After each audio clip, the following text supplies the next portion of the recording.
Running my fastest through the forest, I swerved around a tree, knowing the giant grizzly bear that chased me would catch up at any moment. As my life flashed before my eyes, I imagined how much it had hurt to be torn apart by those giant claws and fangs.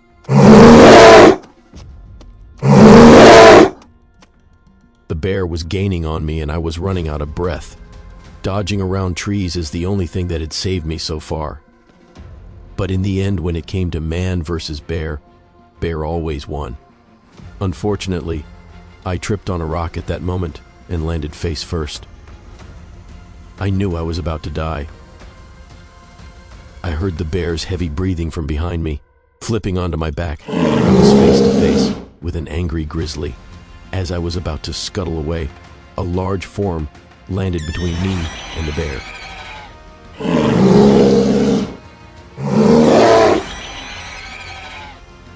I saw a set of terrifying wings over me. Another predator had arrived, perhaps to claim the prey for itself. Two predators fighting, and I was the meal. The grizzly and the creature faced off, each letting out vicious roars. The bear acted aggressive and confused. The grizzly turned to me with one last threatening look before running into the forest. I'd missed my own chance of escape. The large winged form turned to look at me. A beautiful demonic face stared at me with gold cat eyes. Her horns curled from reddish hair and seemed to change in the light from red to black. Blood-red skin covered sharp features. I'd encountered some type of female demon.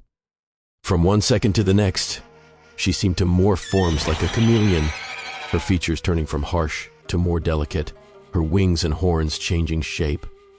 She kneeled beside me and spoke first. "I've been watching you in this forest for the past 2 days." "What are you?" I asked. "My name is Lilith," she replied. "I'm a succubus." Not knowing if she was about to kill me, I said, "Thank you for saving me. I'm Adam." Her eyes narrowed. "You owe me a life debt, Adam." I stood up and looked her eye to eye. "I owe the state a life debt, according to the justice system." Looking at my prison uniform, she asked, "Are you an escaped convict?" "I was framed for murder 7 years ago. I decided to take the opportunity to escape life in prison when I got chosen as an inmate firefighter. I didn't expect to run into a bear intending to give me a death sentence. I'm hoping, since you saved me, you don't intend on doing the same."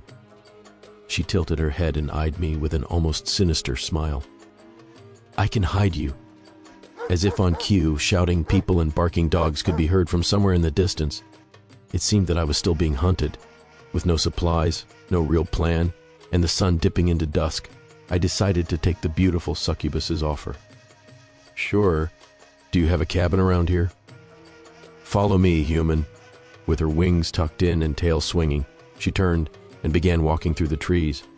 I followed, wondering if it was a mistake and if I'd be better off back in my prison cell. We walked for over an hour until we reached a cave hidden by large redwood trees. I wondered if I was falling into her trap, but I had nowhere to go at the moment and nothing to lose except my life. Apprehensive, but hoping for the best, I followed Lilith into her cave.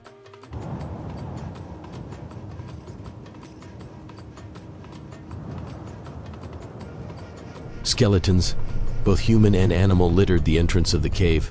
"Follow me," she said, in a tone more seductive than before. Unexpectedly, she made a turn and I saw a staircase built into the stone, spiraling downward.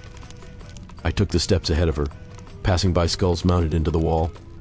Fire lit our way. A small waterfall ahead fed into a glowing pool of water. In the cave was a luxurious living area with couches, a large bed, and a long wood table with chairs. Torches and skulls lined the walls. I wondered if these skulls belonged to the men before me who'd been lured into her lair. Lilith shapeshifted into other forms as if testing their appeal to me, each more tempting and even deadlier to a man like me who'd been trapped in prison with the ugliest of men for the past 7 years. Lilith sauntered toward the bed, her tail curling at the end. "You must be tired." She sat on the edge of the bed and patted the spot next to her.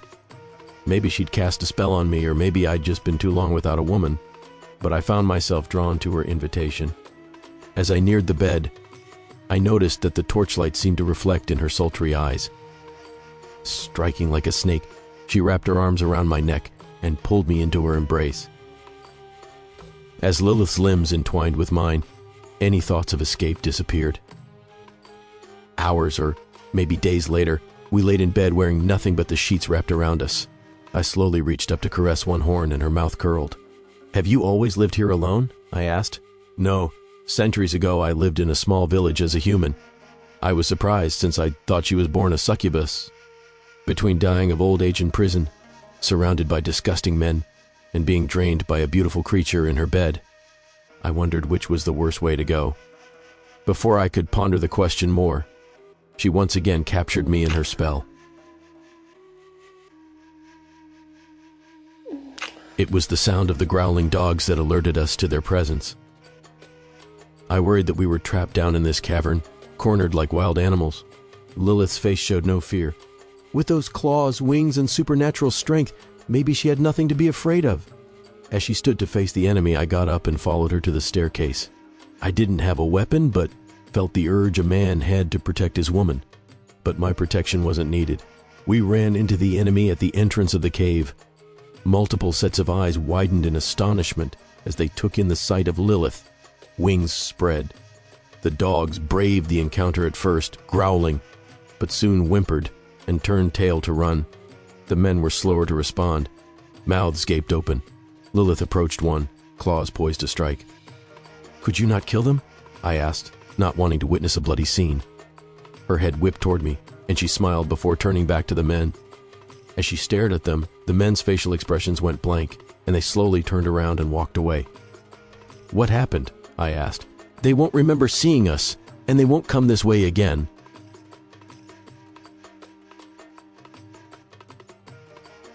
More days passed, and a feeling of contentment overcame me as I got used to living in her hidden world. Feeling emboldened, I asked again, "Are you going to drain me?" "I don't know yet.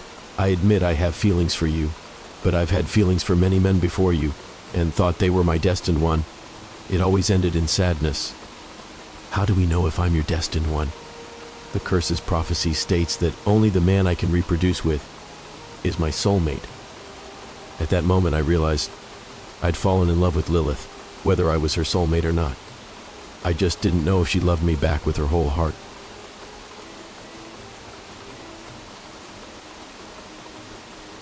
I got my answer a week later while Lilith was preparing a meal for me and suddenly announced that she was with child.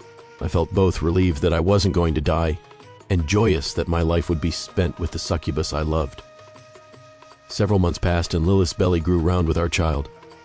Our daughter was born without any complications. She had the cutest little horns and beautiful wings.